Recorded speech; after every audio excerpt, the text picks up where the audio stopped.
Hi, I'm Michael Hartman. I'm Naomi Liu. And I'm Mike Rizzo.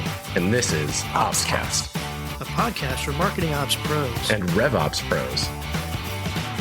Created by the Mo Pros, the #1 community for marketing operations professionals. Tune in to each episode as we chat with real professionals to help elevate you in your marketing operations career. Hello, everyone. Welcome to another episode of OpsCast, brought to you by marketingops.com, powered by all those Mo Pros out there. I am your host, Michael Hartman, joined by my co-host, Mike Rizzo. Hi, buddy. What's happening? I'm here. What's happening? So much is happening, Hartman. Is it still, I know we talked yesterday, is it still smoky and like fire danger in Southern California? Yeah, it's crazy. Like 110 plus heat wave for multiple days running. And in the hills behind me, there is a pretty gnarly, I think it's like up to 1,300 acres or more now. It's crazy. Woo. Not good. All right. Well, keep you safe, hopefully. All right. Yes. Well, hopefully you won't get like some sort of time to evacuate while we're on this. But if you do, that would not be good. If you do. No, not good at all. All right. So let's get this like started. The fire alarm that went off in the episode with Daryl, except for this is a little bit different. Yeah, except maybe more serious. Except for maybe more serious. Someone wasn't cooking this time. My mother-in-law lives up in Northern California in kind of the wine country, and she's always in a retirement community. Everyone's required to have a go bag, basically. Oh, wow. Yeah. So, because they have fires up there far too often. All right. That's not good. Well, let's get into something more fun and interesting, and let's talk about all things ABM. Joining us today are Jessica Fewless and Andrea Frazier. To do that, Jessica is currently Senior Director of Partnerships and Demand Generation at Inverta. She was part of the early team at Demandbase, where she held many roles.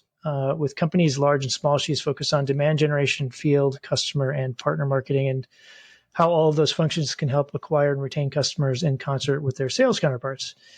She is also the author of Account-Based Marketing, How to Target and Engage Companies That Will Grow Your Revenue. Andrea is currently Senior Marketing Operations Technical Consultant at Inverta. Prior to Inverta, Andrea worked with other consulting firms and started her career as a marketing database analyst. Andrea has a passion for collaborating with teammates and clients to solve technology and process challenges. So, Jessica, Andrea, thank you for joining us today. Thank you. For having us. And Jessica, you'll have to get us a link to your book so we can put it in the show notes or something. I can do that. I believe it's still out there. All right. You believe it's still out there? Is this like a self-published thing? And No. But it's actually still out on Amazon. Every 6 months I get a royalties check from Wiley. Nice. Oh yeah. So you had a publisher go through it. Yeah. I found. I'm not going to derail us, but I found that this publisher thing is interesting, right? Because like to your just hint of a comment, right? You're kind of like, yeah, it should be out there. It's their job to put it out in the world. Yeah, exactly. Gotcha. Yeah. Cool. All right. Well, let's start with a little bit of background. I did a quick summary of your kind of where you are and your careers, but Jessica, I saw that you also have been involved in a lot of nonprofit organizations, including starting one. So I'm curious about how that's impacted your career. And Andrea, I saw that you studied, if I get it right, agricultural economics before getting into That's marketing, right. and would love to hear what you learned from that experience and what you like applies today. And then what that jump to marketing was. Maybe Jessica, I don't know if you want to start first, or Andrea, you guys can choose. Yeah, happy to. So yeah, I mean, it's so funny, at this point in my career, I'm, 25 years into my career. I can't believe I just said that. That's a real big number, but it's one of those things that, I've been asked, like, how did you get to where you are? And I was like, do not follow my path, or do, right? Like, some people come out of college and they're like, step A, step B, step C. And first I'm going to be a marketing manager, and then I'm going to, right? And, I started out in sales. Very quickly realized I didn't want to be in sales, or I wasn't very good at it. When my first manager told me, you should probably be in marketing, because I was building sales tools for my region. I was like, hey guys, he's like, maybe you should go into marketing. I'm like, oh, okay. Yeah. So, that took me into marketing, and I was in the Bay Area at the time. And so I got in, the startup bug. If for any of you who are, I don't know, probably millennial or later, millennial or older, probably remember a company where you joined a phone call or a video conference and it said, "Welcome to Meeting Place." I worked for them. Oh, nice. So they were That's one awesome. of the first video conferencing solutions. It was called Latitude Communications, but it was cool. Anyway, they got purchased by Cisco, and I took my first exit and took a package, and I went to go follow my passion a little bit. And I went to go work for a women's sporting goods retailer, running their marketing. And then I got into cause marketing, which took me into my nonprofit angle, where I did a lot of event marketing, which parlayed into field marketing, which you read in my bio earlier. So, it's all kind of intermingled, but obviously the nonprofit side of things was more B2C versus B2B. And at the end of the day, I think B2B is more my jam. I think it's more interesting personally, but you felt really good going to work every day, working for nonprofits, and which is why I started one here. And I live in Truckee in Lake Tahoe, and it's a small community. And I wanted to do something to kind of give back and help get girls, it's a rural community to help give girls opportunities to get involved in STEM fields. So it was matching high school girls with UC Davis has a research lab here in Lake Tahoe and stuff like that. So matching up, high school girls with those sorts of opportunities to give them a taste of that before they went off to college. Love it. And you, Andrea, agriculture economics. Yeah. I hadn't even heard of that until I saw your background. Well, it's a very prestigious area to be in when you grow up in Kansas. So similar to Jess, background is had no plans to do marketing, right? And I think the reason for that is being more ops minded, which we'll get to. Those marketing classes in college at that time, and again, this is 16 years ago, were very strategy based, and marketing strategy, only talking about all of that and the philosophy behind these things, that really didn't pique my interest. So what did was the agricultural economics, what I really took from it was it's more microeconomics, right? So understanding why people make the decisions they make. And really, I'm a math nerd, I'm going to admit it. It was the calculus behind that, which really does dovetail really well into attribution, which was hot at the time. So it just happened that I started working for a company doing data entry, really. It says database analyst. I was really starting with find people in these roles, right? Before we had tools to help us with that. And then turns out they were implementing NetSuite at the time. I found out that I really, really, really just get excited about putting those pieces together in the right way and running through a big implementation like that. So I ran with it. I started being the marketing technology person, right? At the time it was CRM was new for the company I was working at, and that just all fell into place from there. So I can't say I did A, B, C, D, similar to Jess, but here I am. And I can't believe it either, but I haven't even touched agricultural economics. So what do you know? Funny how the world works like that, right? Just pay the money for college and then get a job that's completely different. But I love it. That's usually how it goes. Right? I would make the argument that attribution is still hot, though. Yes. More controversial, but yes, still hot. It's like a fiery topic every time we meet. Right. It's about as fiery as waterfall project management versus agile. Yes. Oh my goodness. Absolutely. Yeah, which I love. Sure. I love that people are passionate about this stuff. Well, and I feel like when you've done what we all do, right, you could probably fight both sides. You could argue both sides of the coin. Oh, yeah. So all day that's long. where you get yourself spun up. So absolutely. It's our favorite answer in marketing ops and marketing technology. It depends. It depends. Yeah. It's the consulting answer. Yeah, there you go. That's right. Yeah. It's funny. I have connections with both of your stories. So Jessica, I also was in sales for a period of time and realized that it's not what I'm made for. At least back then I wasn't. And I also am kind of a math nerd. I was an engineering background. So, and with economics minor. So, yes. I never thought about calculus being tied to attribution though. I always thought it's more of a, just a complicated optimization model, but, anyway, but either way, right? I mean, the math part matters and that's all good. Well, so we're going to talk about ABM along the way here and kind of what you all are doing. But Jessica, what started this is you worked for 7 years ish. I think is about that at Demandbase, really at the beginning of when ABM was really kind of coming into its own. And I'm curious about what are some of the major lessons you learned during that time that might help our audience, especially if they're either being in the middle of implementing some sort of ABM solution. I don't want to say technology, but solution, process, whatever, strategy, or they're being asked to. I know I have my own stories about being asked to and pushing back because I didn't think the organization was ready, but lessons learned. Yeah.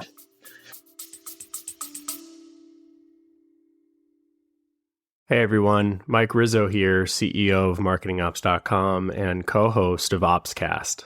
I've got a little secret to share with you, something that's been one of the best kept perks of our community until now.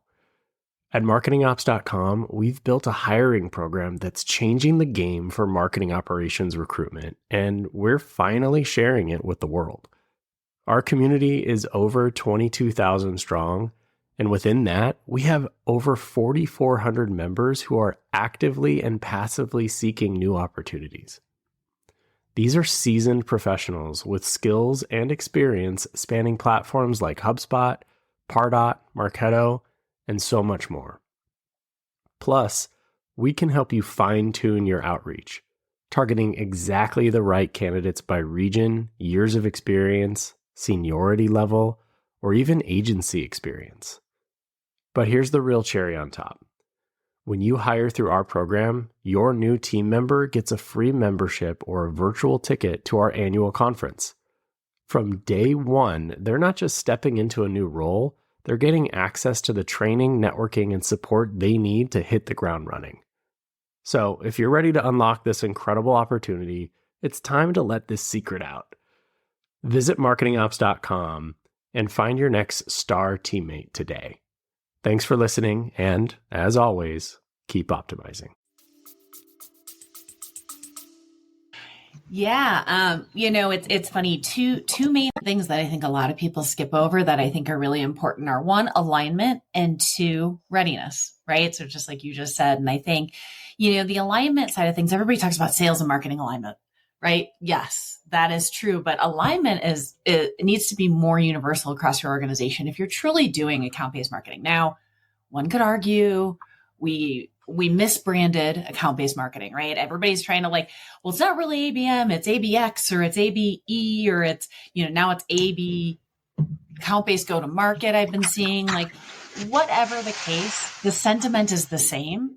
Right. As a marketer, if you need to rebrand it inside of your organizations, go nuts, right? But whether you call it ABM, ABX, account-based go-to-market, it's all the same principles, right? It's getting everybody across your organization aligned around an ICP, a right set of target accounts, and going and turning them into revenue, whether they're prospects or existing customers, right? That's the basic principle. So, but everybody needs to be aligned around what that looks like because that takes a lot of forms, right?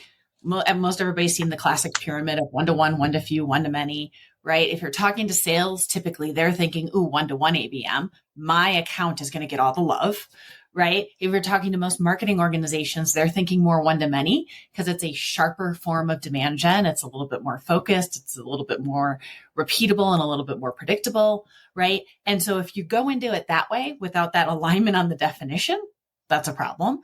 Also, most organizations are not going to go all in. So where are you going to start with ABM? What is ABM going to be and what is it not going to be out of the gates, right? Yes, maybe someday you want to get to a blended strategy, but maybe today you're starting 1-to-many, right? And you're going to start with this industry segment, right? To get it started.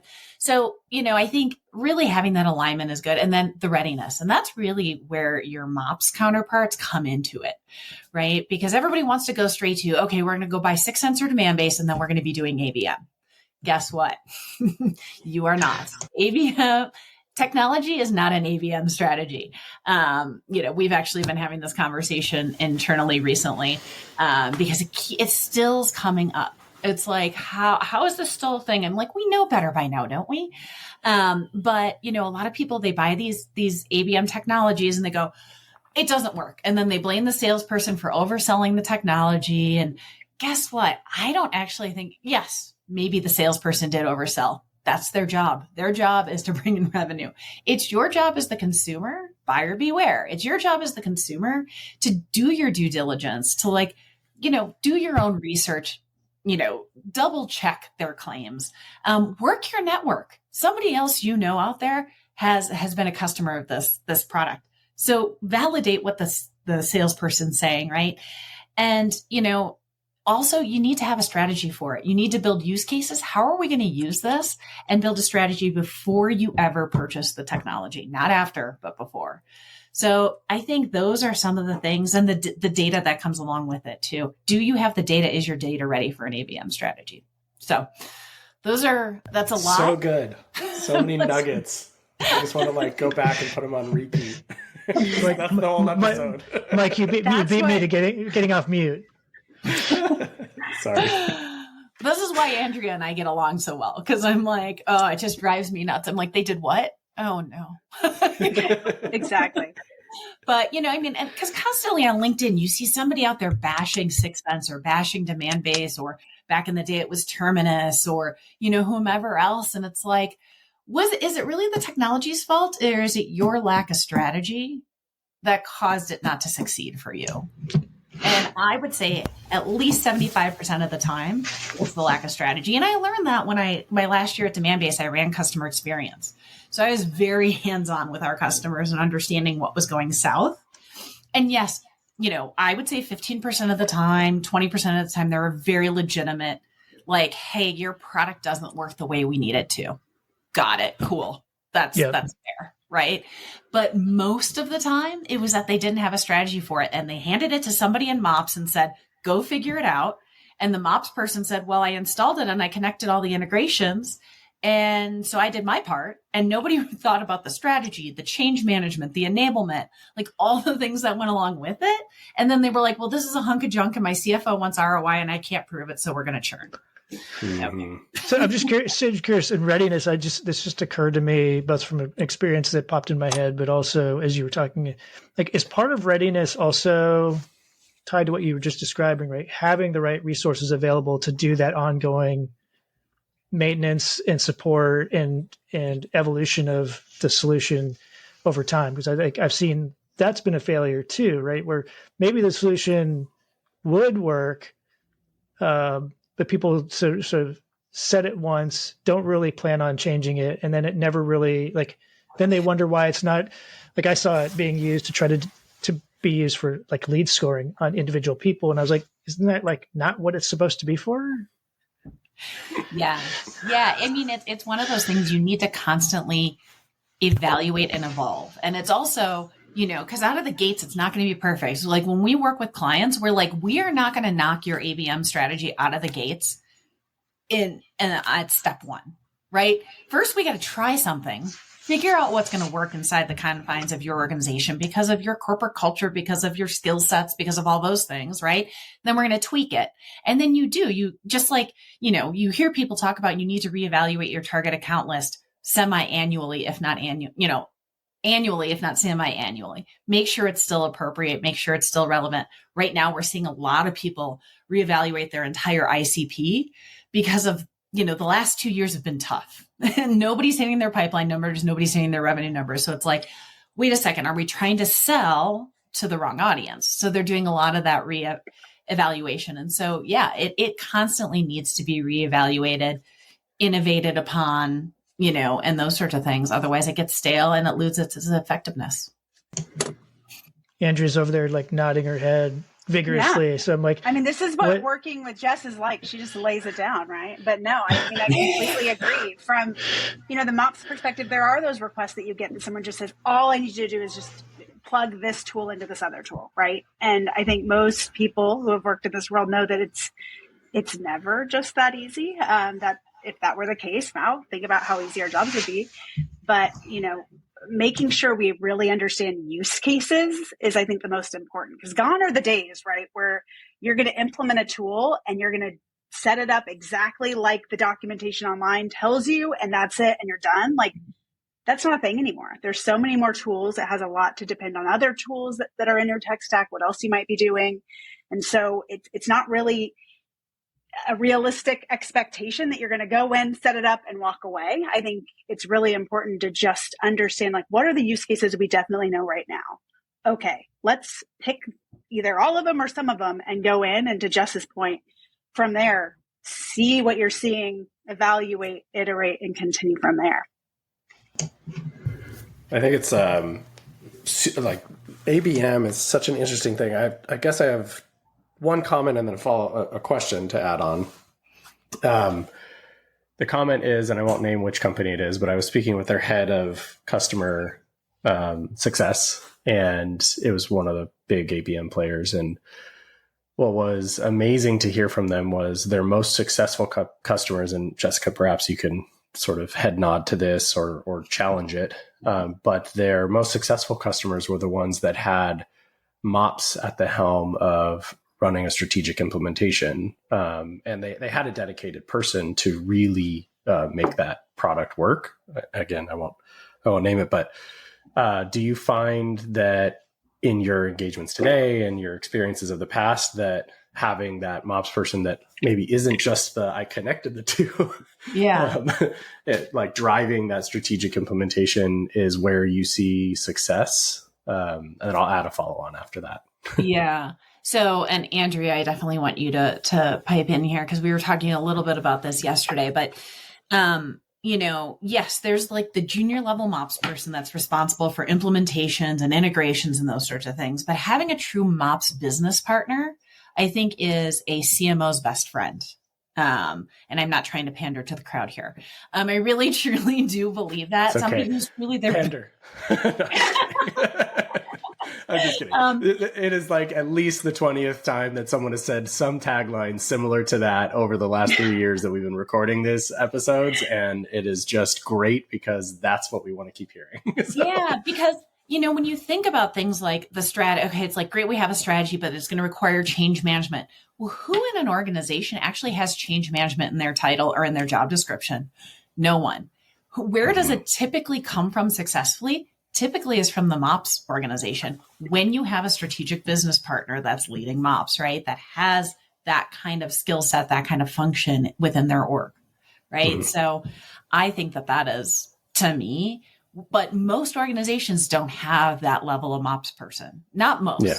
I would say the majority of organizations we work with do not elevate MOPS to that level within their organization. They're more of a tactician versus a strategic partner. Yeah, we're fighting hard every day to change the hearts and minds of all the companies out there as a community. Right. So this episode is just another step in the right direction. Andrea, go ahead, please. No, I agree completely because a lot of it is just the way that we are understanding the broader landscape, right? So I mentioned how it's no longer that you have one tool. And so you just have to know that one tool and we're using that one tool for everything. Now there's just so much more layered in. Not only with the data and the integrations, right? Those are the obvious answers, but like the use cases you're trying to solve, likely you have other use cases that other systems or other data is supporting that are close or, need to run in parallel to what you might be trying to achieve with ABM. So I think, where Jess and I really enjoy working together is I ask questions in a different way than someone who is just focused on strategy might ask. And we're able to kind of figure out together, okay, what is it that we really want to accomplish here? What are we solving for?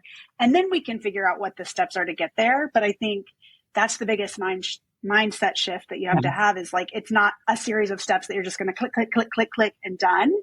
It's going to be different and dynamic depending on what your use cases are and what your priorities are. And then you very well will be iterating on it. So don't expect that it's going to be over with and you can erase it from your brain because it'll be back. So.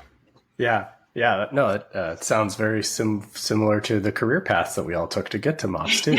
There wasn't, there weren't steps to get there. It was just, we found our way. I don't know that many CMOs that have the brain that a good MOPS professional has, right? Like I know I don't. And I say this all the time. I make Andrea laugh all the time because I'm like, I want to do this thing. I don't know how. I don't know if it's even possible. But like, can you tell me? Right. And then she goes off and thinks about it and looks at systems and goes, okay, here's the 3 different ways I think we could do this. I'm like, great. But like me getting there or like, the simple things, like I had to build a lucid chart the other day, which is a mainstay of our MOPS team. And because I was like, oh, we need to do this. And it's a webinar series that we're doing. And they're like, can you create a, and I'm like, oh, my brain doesn't work that way. It took me so long to create this lucid chart. But when I did, I was speaking my MOPS team's language, right? So they were all able to go check, check, check. Got it. Yep. This all makes sense. Thanks. That's so funny. I literally like the way my brain works is in the form of a diagram. Yes, that's me too. Like you like a decision tree. And I start to do the like if this then that all the way down the branches like instantly, and that's just, and I think in terms of two things, it's like flowcharts and spreadsheets. Like those are the two. If I can't put it in a table, like I'm probably not going to be able to figure out how to solve the problem. So funny. I did, Hartman, if you're okay, I wanted to ask. Yeah, go ahead. So I wanted to ask just generally about ABM as a strategy and as an approach. So do you feel, here we are, we're saying you got this strategic sort of minded MOPS individual to help drive a successful implementation of an ABM platform and go-to-market approach. Does there need to be preliminary work before that? And is that in any way dependent in the stage of life of the go-to-market organization? I guess more pointedly, can an ABM strategy be used as more of a hypothesis and a test bed?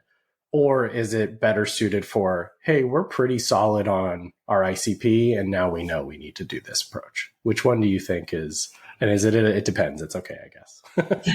Well, given that we work for a consulting firm, it depends. Sure. No, but I think almost any company can be suited to ABM, because what happens is it can be a forcing function, right? Because there might be a demand function that's kind of all over the place, right? But a new CMO comes in and is like, hey, we're going to do ABM. It becomes a forcing function. It forces marketing to get real solid on what they're doing and why. It forces them to actually talk to their sales counterparts where they might not have, right? It doesn't mean that they're going to necessarily be successful out of the gates. I think a lot of people are like, we're going to do ABM and everything's going to be fine. No, but it's going to be a forcing function to kind of get your act together, right?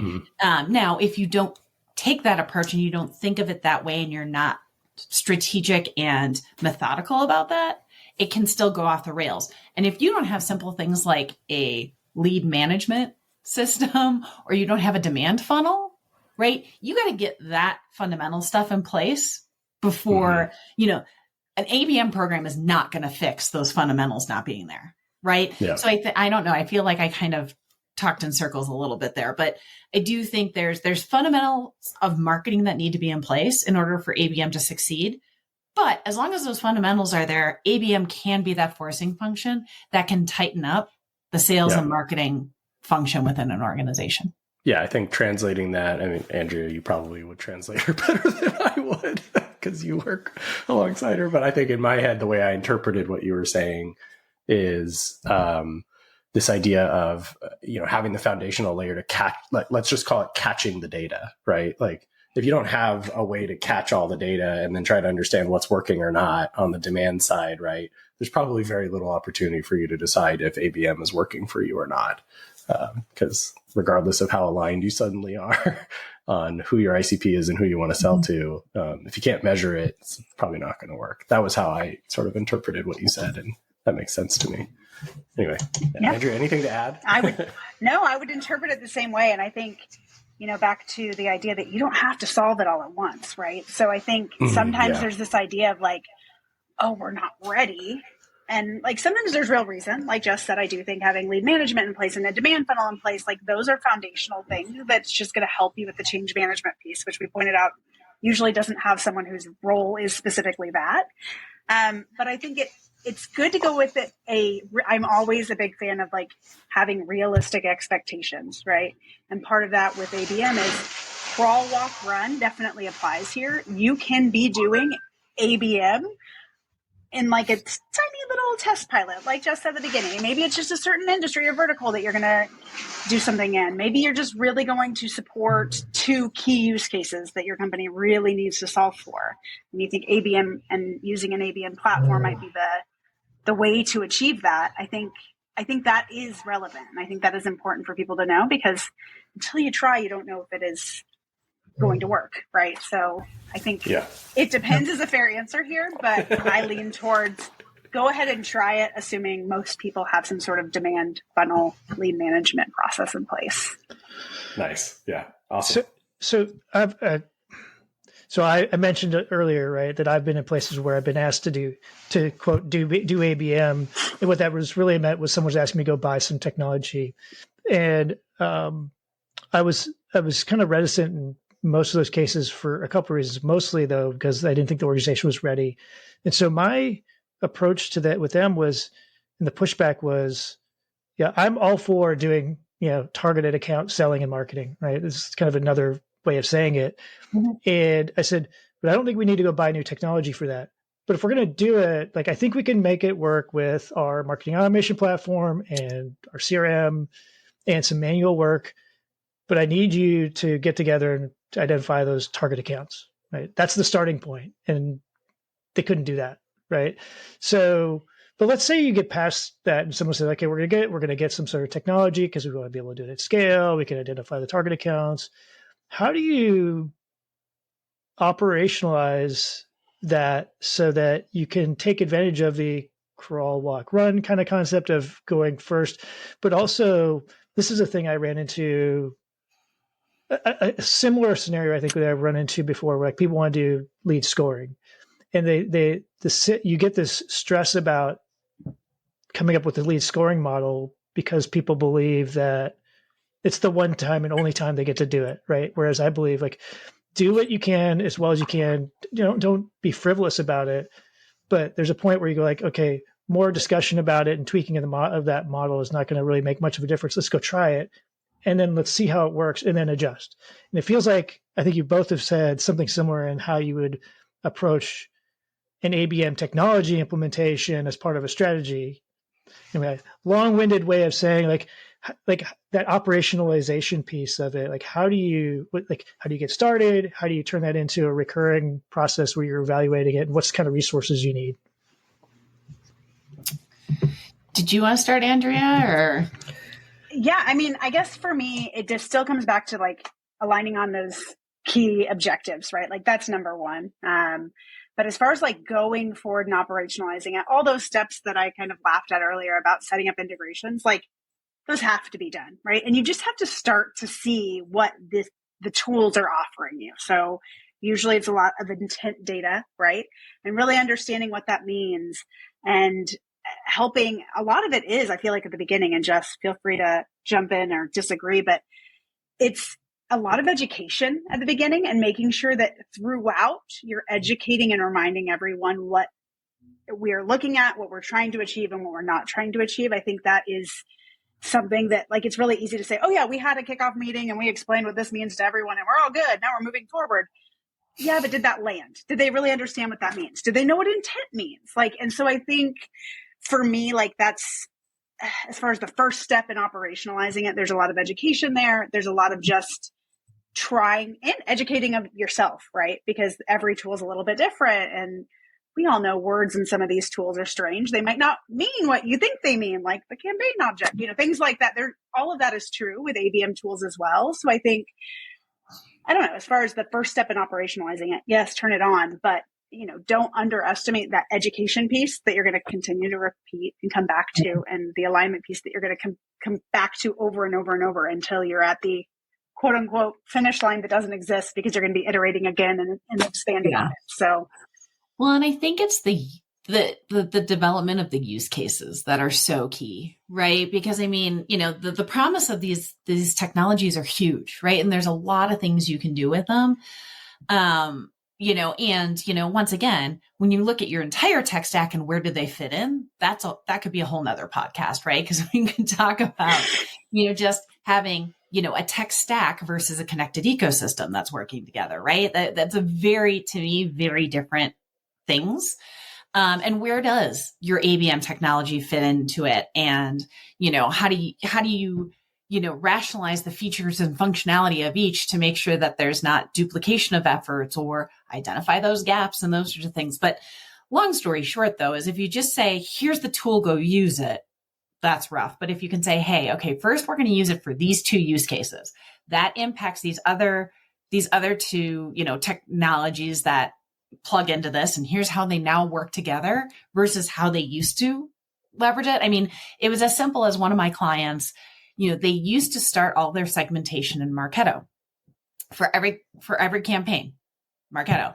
They needed to now switch to leveraging demand base for their initial segmentation.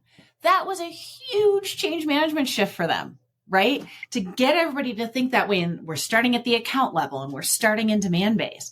Now that MOPS team that used to do that segmentation Marketo, they had to be trained up on demand base, but only the parts of demand base that they really needed for that use case. And over time, we expanded use cases and what they would need to know about it. But we started with those use cases to kind of, fence it in a little bit about what they were going to have to really learn, internalize, and operationalize. So is it, I think I hadn't heard either of you talk about this specifically, but I think it's implied is that when you have these different use cases and like what the goals are, there's also should be ways to measure whether or not you achieve those too. Is that like, is it metrics? Is it, so binary, we achieved this or we didn't achieve that? Like, what are you seeing in that, especially in the early stages?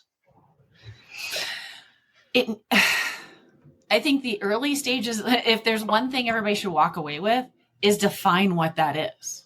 So few organizations actually define that. And so at month 9, when their CFO gets the renewal notification and they're like, well, prove the ROI to me. And you're like, well, cool. Actually, that's not how you actually prove the impact of this tool. And they're like, well, I don't know any different. You tell me how you were supposed, right? That's a part of that alignment up front and part of those use cases. What is it?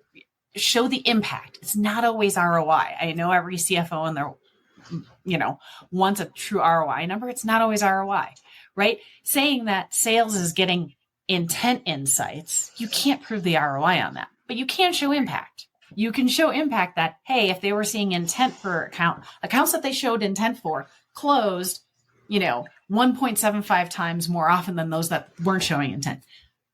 I mean, I guess you can back into an ROI number, but no, not really. That's an impact, right? And so articulating that though, saying, hey, we think that sales is going to be this much more efficient, and you need to articulate what that efficiency is, right? And marketing programs are going to convert at a higher rate because of X, Y, and Z, right? Listing out those metrics is really important up front so you don't get stuck in the, well, what's the ROI of this tool discussion at month 9 of your contract? Andrea, you look like you were just like ready to Yes. jump in there. No, I just completely agree because I do think like there's so many like niche little pieces that these tools support, right? It's not just like you do ABM, like we touched on in the beginning. Like some organizations buy these tools and all they really want is the intent, right? They just want that additional signal that's going to help them in surfacing what sales should focus on or follow up on, right? And for some organizations, that might be fine for a bit. I would say they should expand on that. Like Jeff said, we should define some more use cases to move that forward, move the needle a little bit. But I think in that case, it's a completely different calculation of success or not success versus someone who is using it in some grandiose, big way, like you hear, read in every single case study. But I think, back to the idea that it doesn't have to be all at once. I think that's a big piece of it is making sure, for each use case that you're developing, what are we trying to achieve here? And to your point, how will we know if we've achieved it? And how will we know when we're ready to like move that needle and move to the next step or the next use case? And I think that really just depends on what those use cases are. So have you ever seen an organization like actually take the gamble of, I just don't think it's possible when I think about commissions and stuff. I'm answering my own question before I even ask it, but it's this idea of, hey, we're going to give half of the sales team intent signals and the other half is not going to get it. And then we can say, did it move the needle or not? Well, like you focus solely on this and then you don't get it. I would feel bad for the other group. So no, not to that degree, but typically we have clients start off with a pilot. So it's going to be some sub-segment of their sales team, right? So you can start to prove it. It's the same thing, account-based advertising, right? It's really hard because account-based advertising has a much higher CPM than regular advertising. So, your traditional media firm is going to be like, it's just too expensive. Let's get rid of it. But if you're willing to do an A/B test and say, okay, we've got 1,000 accounts on our target account list. These 500 we're going to do account-based advertising to, and these 500 we're not. It's not forevermore. It's for 2 months, right? Mm-hmm. You can typically prove, look at the increase in engagement or the visits to our website on the group getting the account-based advertising versus the group that's not. And then, you proceed as originally planned, right? So you can do little pilots to prove, right, where you don't have those hard ROI numbers, but to prove that something has an impact, right? But once again, defining that up front and saying, okay, here's going to be our proof of concept to prove to everybody that this is working, right? And this is what it looks like, and get everybody to go, yep, okay, if it works like that, we agree that we'll move forward. That's really important in this world.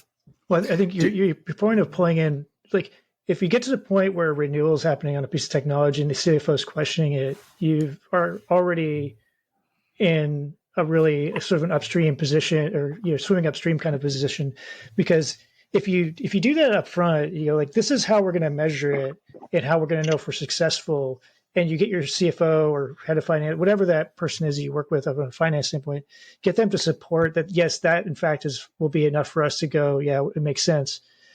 Then I think you're in a much better position. So jump on my stump again, like, knowing how to speak finance, folks, matters. If you can do that, it's going to be huge.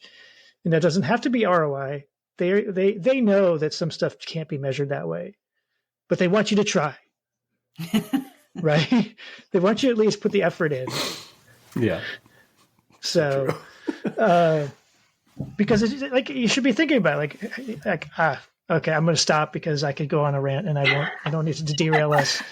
So I wanted to ask tactically about this idea of intent signals, operationalizing the team, explain, we touched a moment ago on, or you all touched a moment ago on, this idea of truly understanding the use cases and adopting it.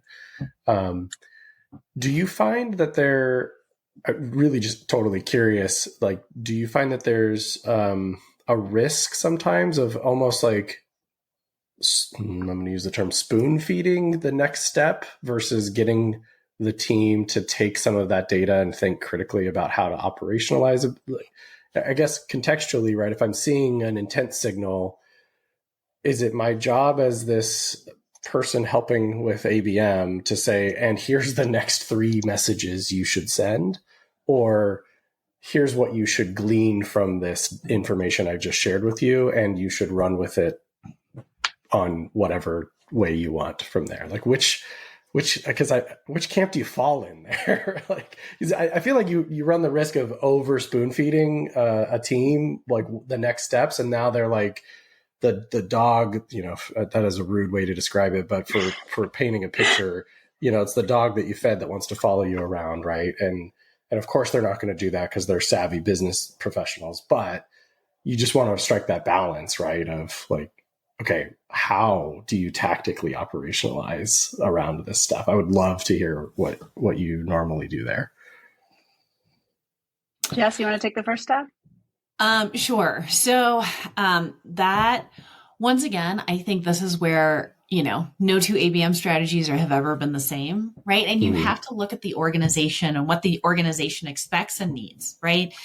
Typically, you're also going to look at, okay, if there's an SDR team and an AE team, right, you might treat them differently. The SDR team, you might do more spoon feeding, right? Because they're typically, first or second job out of college, they're in their 20s, right? But people who are in AE roles are more seasoned professionals and stuff. So they should know what to do with intent signals without being spoon fed. That being said, that is not always true. So it depends on the maturity of a sales org, how much you have to really give them the answer versus allowing them to kind of decipher it. And sometimes it's upfront, you have to give them more. And then as they get used to and they start to learn how to work with intent, then you can actually back off on how much you have to feed them. But it's there's not an easy answer there on like, always do this or always do that. it's really going to depend on the culture of the sales org and the maturity of the sales org. Yeah, that makes sense. Do you think, Andrea, that it's like helpful or do you think MOPS has a role to play in that sort of strategic enablement component? Like I could envision an organization running workshops, right? Like, here, we're going to run a lunch and learn on how to interpret some of these intent signals and some action steps you might take off of it. I don't know if that's something you all do, but yeah, I mean, I don't know. I could totally see that happening. Yeah, I mean, we definitely think it's good just to be always talking about it. Like I said, the education thing is just always there. And as far as like the MOPS person involvement, it's because it's coming down to those same structures, processes that MOPS is typically already supporting, like your demand funnel, like your lead management system, right? It's all intertwined at some point. Because really what we're just talking about, like various signals that all equate to wanting to know who we should be talking to, right? And wanting to know who's engaged enough, who's sales ready, who's not, those sorts of things. So I think from a MOPS perspective, like it's really important because all of these things are going to converge at some point. And so, yeah, I think lunch and learns talking about it. I think talking about it from the tech perspective of like, this is how I can surface information, or I can surface it this way. So kind of back to the spoon feeding thing. I don't know if I'd call it spoon feeding, but you always have to start somewhere, right? Same thing with like back in the day when everyone was first deciding, what are we going to do when we get an MQL? How are we going to notify sales, right? Is that an email? Is that a task? Is that an email and a task? Like, I think you have to start somewhere, but then getting their feedback and understanding, okay, they said this didn't work, or, oh, this account that was marked as an MQA didn't have enough, right? When I talked to them, like we were missing X, Y, or Z, and just being able to refine. So it's less about spoon feeding and giving them something to respond to so that you have that two-way dialogue about how to make it better. I think that's really is the secret sauce to what is going to make it great. Yeah, the way I think, I don't think I wouldn't use I wouldn't use spoon feeding either. I think it's like it's being realistic about where that organization is, right, and meeting them where they are. Yeah. Well, so if you give an open-ended like, what should we do? Everyone just kind of goes, "Are you talking to me?" Right. So it's like putting something there and then having the response is usually more helpful. Yeah. So this time is flying by. I didn't even realize. So, but we're going to have to wrap up here soon. But I did want to get one more question in because we kind of have. I think this is an important one for our audience who may feel like they're not involved with the initial strategy for ABM. So, do you have any recommendations on how our listeners who are in marketing ops, mostly revenue ops, can get involved and be seen as part of the strategic, the planning for either, continuing to evolve an ABM strategy or implementing one? Yeah. I mean, I know for me, like at first, like anything, right? I'm just researching everything I can. And I think that, number one, it's like from ABM is not going away despite having the ebbs and flows of it being trendy or not trendy. Like it's here. A lot more people are using it more and more every day, right? And we're so lucky to work with some of them. But I think all MOPS people should keep in mind that it's coming. They might not be experiencing it at their current role, but their next role, they're going to experience it, or the role after that. So I think initially just whether it's priority for your organization right now, educate yourself on what that means. Because again, the term ABM is so vague. Like, what does that mean? Like, it can support a lot of different use cases. And, you start looking at one thing on LinkedIn, luckily, thanks to algorithms, it starts feeding you more of that type of content. Like, this is actually really helpful there. So that would be number one, like educate yourself, whether this is definitely coming at your organization or maybe isn't even something you'll tackle at your current role. It'll be the next one.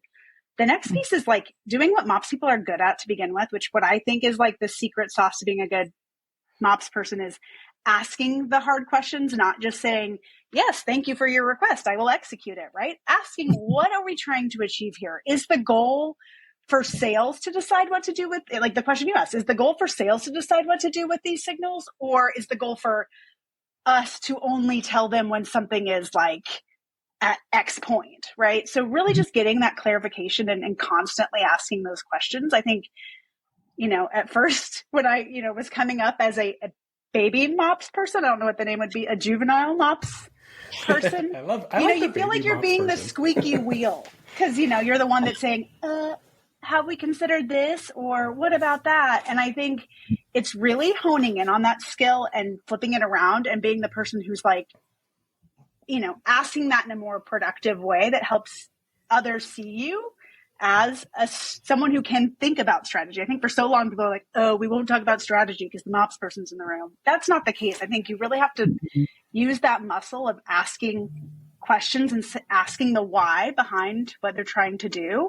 It's really going to get you there, and it's going to help you help form what's going to happen, right? Because my initial goal in being involved and being the loud one to speak up was, I am one of those people, if someone were to say, here, Andrea, do this thing, and it's completely outlined for me, I want to help decide how it's going to be, right? And so for me, I think I had to start asking those questions so that I could have a seat at defining what that looks for our organization versus just being seen as like an order taker, and that they were just going to tell me, hey, plug it into Salesforce and we'll be good. Because that's not going to be true. So I think just ask the hard questions, educate yourself.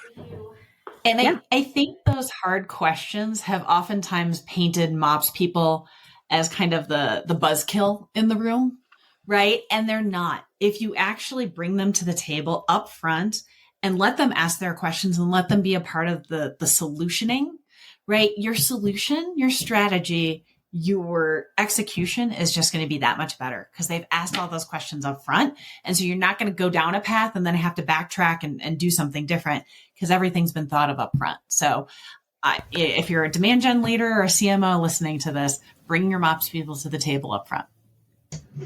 So many good nuggets. Love it. I'm sorry. I'm going to say this again, and Hartman's just going to smile and shake his head at me. I hear so much product management in all of this. Like, it is. I'm on this hill that I'm going to die on, Jessica and Andrea. You are a product manager in MOPS. Your product is made up of many products, and you have many users, and you need to understand the use cases for those users and how to implement those features and time box when and where we're going to implement these things. So all I heard today was more justification for the fact that you are a product manager. Yes. Like, yeah. I think you're just hearing things, Mike. So. I know. I've got a filter on my ear, and that's all I hear now. I hear what I want to hear. Yeah. No, this has been great. We really had hoped to cover even more ground, so I'm sorry we didn't get to do that. But Jessica, Andrea, thank you so much for sharing. This has actually been really, really helpful. I think our listeners will benefit as well. If folks want to keep up with you, what you're doing, what is going on at your organization, what's the best way for them to do that?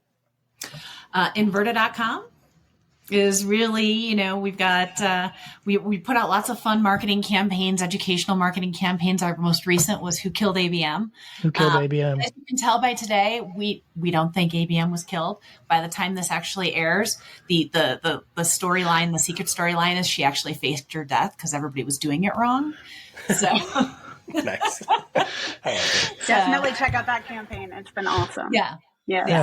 All right. Fantastic. Well, thank you. It really has been helpful and good. Mike, thanks for joining. Thanks to all our listeners out there. And until next time, we will talk to you later. Bye, everyone. Bye.